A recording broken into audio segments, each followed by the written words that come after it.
नमस्कार दोस्तों। तो आज हम देखने जा रहे हैं आर्टिकल का फोर्थ लेक्चर। अगर हम थर्ड लेक्चर की बात करें तो रूल 10 तक हो चुका था। आज हम रूल 11 से आगे कंटिन्यू करने वाले हैं। ठीक है, तो रूल 11 देखिए, ये हमारा फिजिकल पोजीशन का रूल है। अगर हम फिजिकल पोजीशन की बात करें तो जैसे देखिए, फिजिकल पोजीशन को दर्शाने वाले शब्दों से पहले आर्टिकल द का प्रयोग करते हैं। जैसे देखिए, अगर हम पोजीशन की बात करें तो जैसे first position, second position, third position, fourth position, last position, second last position और third last position, centre, top, bottom, middle, ये सब पोजीशंस होते हैं। ठीक है, तो इनके पहले हम आर्टिकल द का यूज़ करते हैं। जैसे इसको केवल फर्स्ट नहीं बोला जाएगा, बोलेंगे हम the first, the second, the third, the fourth, the last, the second last, the third last, the centre, the top, the bottom, the middle. ठीक है, चलिए जैसे एक क्वेश्चन की बात करते हैं यहाँ पे। तो देखिए क्या दिया गया है कि answer to the second question. यहाँ पे अभी देखिए द को हम हटा के देखते हैं।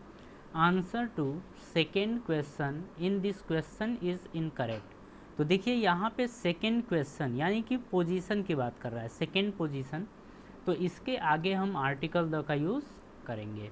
ठीक है, चलिए अब आगे हम समझते हैं यहाँ पे रूल 12 का रूल। देखिए रूल 12, अब रूल 12 को अपन देखते हैं यहाँ पे। तो जैसे देखिए यहाँ पे अगर रिवॉल्यूशन वर्ड आ जाए या वार्स आ जाए तो इनके आगे भी हम आर्टिकल द का यूज़ करते हैं। जैसे द फर्स्ट वर्ल्ड वार, ठीक है, यहाँ पे फर्स्ट वर्ल्ड वार है, इसके आगे हम आर्टिकल द का यूज़ करेंगे।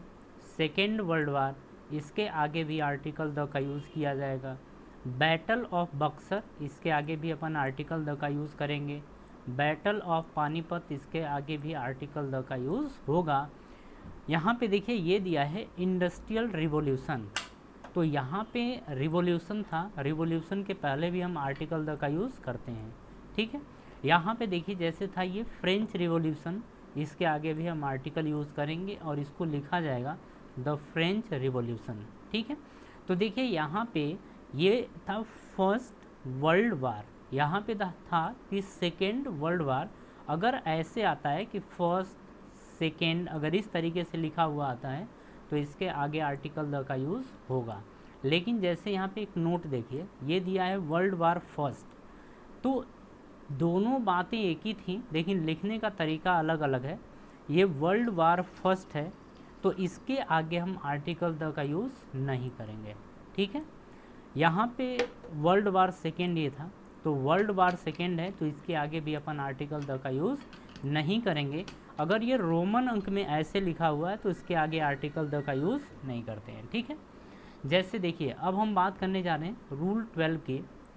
रूल 12 हेवनली बॉडीज़ है, जैसे खगोलीय पिंडों, तो खगोलीय पिंडों के बारे में बात कर रहे हैं। तो यहाँ पे देखिए खगोलीय पिंडों के पहले आर्टिकल द का यूज़ करते हैं।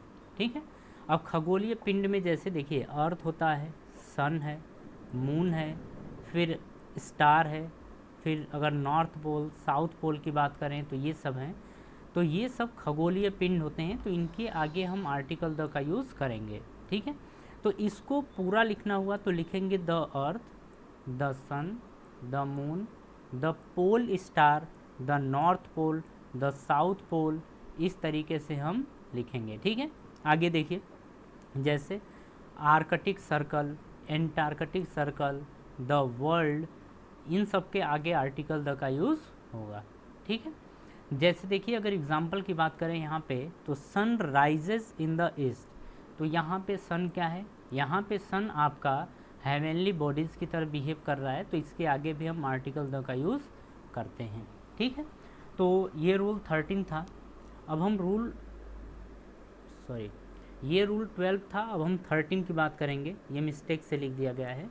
ठीक है, जैसे देखिए द प्लूरल सरनेम्स है तो इसके आगे हम आर्टिकल द का यूज़ करेंगे। ठीक है, जैसे यहाँ पे ध्यान देना होगा कि अगर हम बात करेंगे प्लूरल सरनेम्स की, तो ये पूरे के पूरे फैमिली को रिप्रेजेंट करेगा, पूरे के पूरे परिवार को दर्शाएगा। जैसे देखिए यहाँ पे मौर्याज दिया गया है, यहाँ पे सिंग्स दिया गया है, तो यहाँ पे मौर्याज का मतलब है क्या, पूरे मौर्य फैमिली की बात हो रही है, ठीक है। तो इसके आगे हम आर्टिकल द का यूज़ करेंगे। सिंग्स दिया है तो ये पूरे ठाकुरों के परिवार की बात हो रही है, इसीलिए इसके आगे भी आर्टिकल द का यूज़ करेंगे, ठीक है। जैसे यहाँ पे एक एग्जाम्पल है, देखिए यहाँ पे देखिए, Sharmas have recently shifted to Delhi. तो यहाँ पे शर्माज है, तो शर्माज ये जो है ये पूरे के पूरे फैमिली को रिप्रेजेंट कर रहा है, इसीलिए इसके आगे हम आर्टिकल द का यूज़ करेंगे, ठीक है। देखिए अब आगे अगर बात करें तो यहाँ पे पहले समझिए कि शर्माज फैमिली, तो यहाँ पे ये द शर्माज, यहाँ पे अगर हम बात करें तो जैसे देखिए यहाँ पे लिखा है कि शर्माज फैमिली मतलब शर्मा का परिवार, इसीलिए इसके आगे हम आर्टिकल द का यूज़ नहीं करेंगे, ठीक है। कि यहाँ क्योंकि किसी पर्टिकुलर शर्मा की बात हो रही है, ठीक है, उसके परिवार के बारे में, तो यहाँ पे ये पूरे की ये कंप्लीट फैमिली को रिप्रेजेंट नहीं कर रहा है, इसीलिए इसके आगे आर्टिकल द यूज़ नहीं करेंगे, ठीक है। अब यहाँ पे देखिए, यहाँ पे अगर हम बात करें यहाँ पे द शर्माज, तो ये गलत है। गलत क्यों है? क्योंकि ये शर्मा के आगे आप देख रहे हैं एस लगा हुआ है, ये शर्मा का परिवार है, न कि पूरे शर्मा फैमिली की बात हो रही है, इसीलिए आर्टिकल द का यूज़ नहीं करेंगे, ठीक है। यहाँ पे शर्माज लिखा हुआ है तो इसके आगे हम आर्टिकल द का यूज़ कर सकते हैं, क्योंकि ये पूरे के पूरे शर्मा परिवार को दर्शा रहा है, ठीक है। चलिए अब हम बात करेंगे रूल 15 की। रूल 15 देखिए यहाँ पे पर्टिकुलर नाउन की बात कर रहा है, पर्टिकुलर नाउन का नियम है। तो देखिए जब वाक्य में किसी निश्चित नाउन के बारे में चर्चा होती है तो हम आर्टिकल द यूज़ करते हैं। तो यहाँ पे देखिए क्या दिया है कि किसी निश्चित यानी किसी पर्टिकुलर नाउन के बारे में बात हो रही है, कि अगर किसी पर्टिकुलर नाउन के बारे में चर्चा हो तब हम जाके आर्टिकल द का यूज़ करेंगे। ये पर्टिकुलर नाउन का जो रूल है, जो तरीका है, ये अलग अलग है, ठीक है। इसको हमने कई जगह देखा था कि पर्टिकुलर नाउन जो आता था उसके आगे आर्टिकल द का यूज़ नहीं करते थे, लेकिन यहाँ पे आपको पर्टिकुलर नाउन का तरीका अलग होगा, ठीक है। जैसे देखिए ये दिया है कि बॉय, जैसे ये दिया है कि the boy standing outside is my friend, मतलब जो बाहर लड़का खड़ा है वो मेरा दोस्त है, ठीक है। तो यहाँ पे अगर इस बॉय की बात करें तो इस पर्टिकुलर लड़के की बात हो रही है, ठीक है। यहाँ पे देखिए माई फ्रेंड, तो जो इसका डायरेक्ट रिलेशन है इस लड़के का वो माई फ्रेंड से है, ठीक है। यानी कि माई फ्रेंड का डायरेक्ट रिलेशन इस लड़के से है, इसीलिए हम यहाँ पे आर्टिकल द का यूज़ किए हैं, क्योंकि ये जो लड़का है ये किसी एक निश्चित लड़के की बात हो रही है, ठीक है। जैसे अगर बहुत सारे लड़के खड़े हों लेकिन एक लड़के की तरफ इशारा करके बात हो रही है कि वो लड़का मेरा दोस्त है, ठीक है, इसीलिए यहाँ पे आर्टिकल द का यूज़ हुआ है। यहाँ पे अगर बात करें तो देखिए the man sitting on that bench is my friend, तो बोल रहा है कि जैसे कि वह जो उस बेंच पे बैठा है आदमी है, किसी एक पर्टिकुलर इंसान की तरफ इशारा करते हुए बात हो रही है कि बेंच पे जो बैठा आदमी है वो मेरा दोस्त है, मतलब किसी पर्टिकुलर इंसान के बारे में बात हो रही है, इसीलिए हम इसके आगे आर्टिकल द का यूज़ किए हैं, ठीक है। तो आपको ये भी पर्टिकुलर नाउन का कॉन्सेप्ट समझ में आ गया। हम हर जगह यूज़ नहीं करेंगे, लेकिन किसी अगर पर्टिकुलर पर्सन की बात होगी तो वहाँ पे आर्टिकल द का यूज़ किया जाएगा। अब रूल 16 की हम यहाँ पे बात करने जा रहे हैं। देखिए रूल 16 क्या है कि जैसे देखिए होल, कंप्लीट, एंटायर, सेम, अगर ये वर्ड्स आ जाएं और वो वर्ड्स नाउन के पहले हों तो हम आर्टिकल द का यूज़ करेंगे।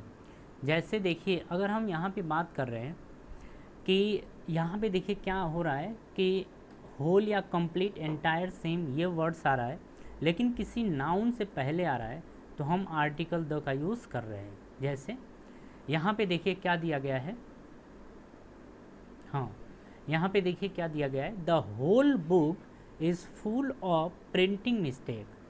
मतलब ये जो पूरी किताब, ये किताब जो है वो पूरी प्रिंटिंग मिस्टेक से भरी हुई है। ठीक है, तो अब यहाँ पे देखिए, ये बुक की अगर बात करें तो बुक क्या है, एक नाउन है। ठीक है, होल ये वर्ड आपने देख ही लिया, तो इसके आगे हमें आर्टिकल द का यूज़ करना पड़ेगा। ठीक है, तो ध्यान क्या रखना है कि होल, कंप्लीट, एंटायर, सेम अगर ये वर्ड्स आएँ और ये किसी नाउन के पहले आएँ तो हम इनके आगे आर्टिकल द का यूज़ करेंगे। ठीक है, चलिए अब हम रूल 17 की बात कर रहे हैं। जैसे देखिए यहाँ पे क्या बोल रहा है कि अगर नाउन है, नाउन के बाद अगर विच, दैट, हाउ अगर ये आ जाए, सॉरी हूँ अगर ये आ जाए तो हम उस नाउन के पहले आर्टिकल द का यूज़ करेंगे। ठीक है, तो क्या यहाँ पे है कि विच, दैट, हु अगर इसके पहले नाउन है तो उसके आगे हम आर्टिकल द का यूज़ करेंगे।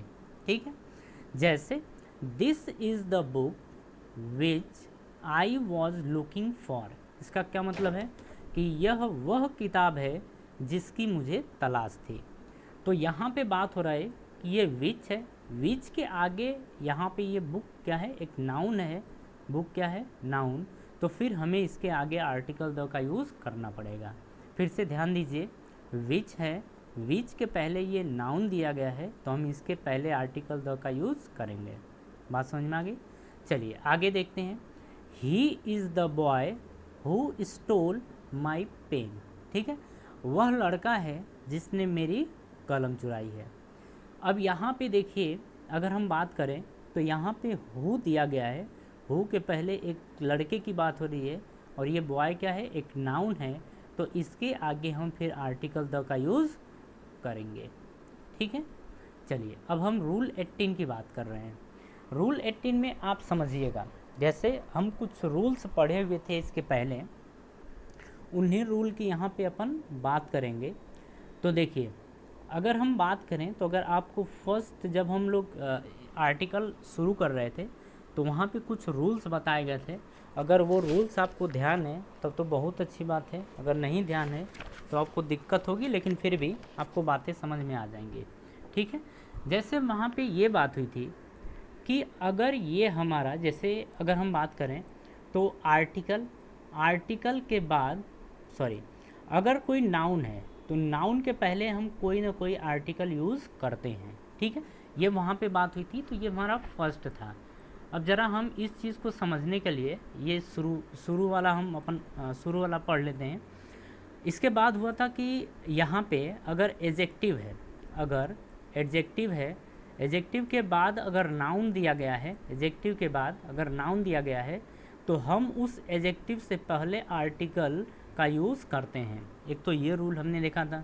एक और था हमारा कि एडवर्ब हो, ठीक है, एडवर्ब हो और उसके बाद एडजेक्टिव हो, उसके बाद एडजेक्टिव हो और उसके बाद अगर नाउन है, अगर उसके बाद नाउन है तो ध्यान से देखिए, एडवर्ब, एडजेक्टिव, नाउन, तो हम एडवर्ब के पहले कोई ना कोई आर्टिकल यूज़ करते हैं। ठीक है, नाउन के पहले एडजेक्टिव, उसके पहले एडवर्ब, तो उसके पहले हम आर्टिकल का यूज़ करते हैं। नाउन हो, एडजेक्टिव हो तो उस एडजेक्टिव के पहले भी हम आर्टिकल का यूज़ करते हैं।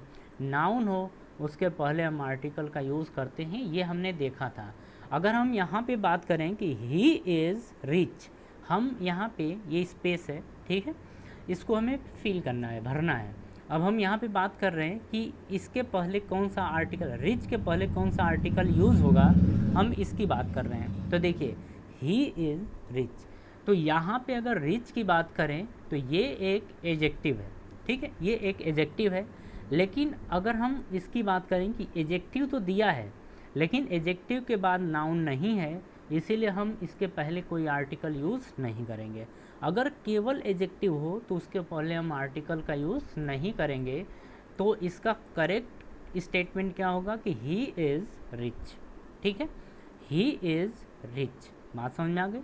यहाँ पे बात करें तो देखिए, अगर हम यहाँ पे बात करें कि ही इज़ रिच मैन, तो देखिए यहाँ पे ये क्या है, एडजेक्टिव, एडजेक्टिव के बाद क्या है, नाउन, तो इसका मतलब इस एडजेक्टिव से पहले हमें कोई ना कोई आर्टिकल यूज़ करना पड़ेगा और यहाँ पे जो ये हमारा नाउन है, ये हमारा नाउन है, ये प्रॉपर नाउन नहीं है, ठीक है, सॉरी पर्टिकुलर नाउन नहीं है, इसीलिए हम यहाँ पे आर्टिकल द का यूज़ नहीं करेंगे, हम यूज़ करेंगे और ए या एन, ठीक है।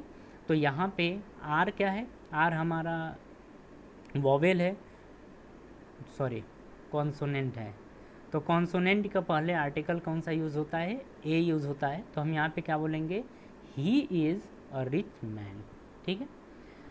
अब यहाँ पे देखिए इसकी बात हो रही है कि द रिच आर नॉट